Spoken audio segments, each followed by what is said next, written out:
கருவாட்டு குழம்பு ரெசிபி பார்க்கலாமா? கடாயில் ஆயில் ஆட் பண்ணிக்கோங்க. கூடவே கடுகு வெந்தயமும் ஆட் பண்ணி அது நல்லா பொரிய விட்டுருங்க. நெக்ஸ்ட்டு ஆனியன் ஆட் பண்ணிக்கோங்க. கூடவே க்ரீன் சில்லி, கருவேப்பிலை, பூண்டு எல்லாமே ஆட் பண்ணி நல்லா வதக்கி விட்டுருங்க.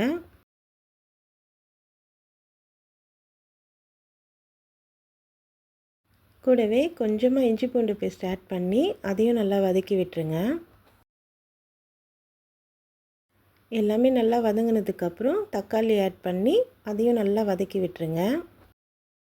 கூடவே கத்திரிக்காய், உருளைக்கிழங்கு, முருங்கைக்காய் எல்லாமே ஆட் பண்ணி நல்லா வதக்கி விட்டுருங்க. நெக்ஸ்ட்டு மொச்சக்கொட்டையை வேக வச்சு அதையும் ஆட் பண்ணிக்கோங்க.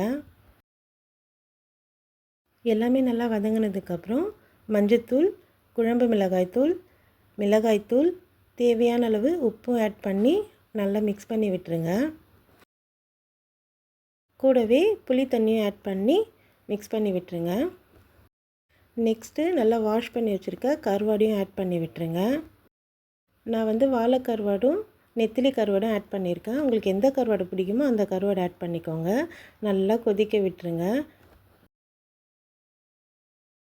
நல்லா கொதிக்க வச்சதுக்கப்புறம் கருவாட்டு குழம்பு ரெடி. ட்ரை பண்ணி பாருங்கள்.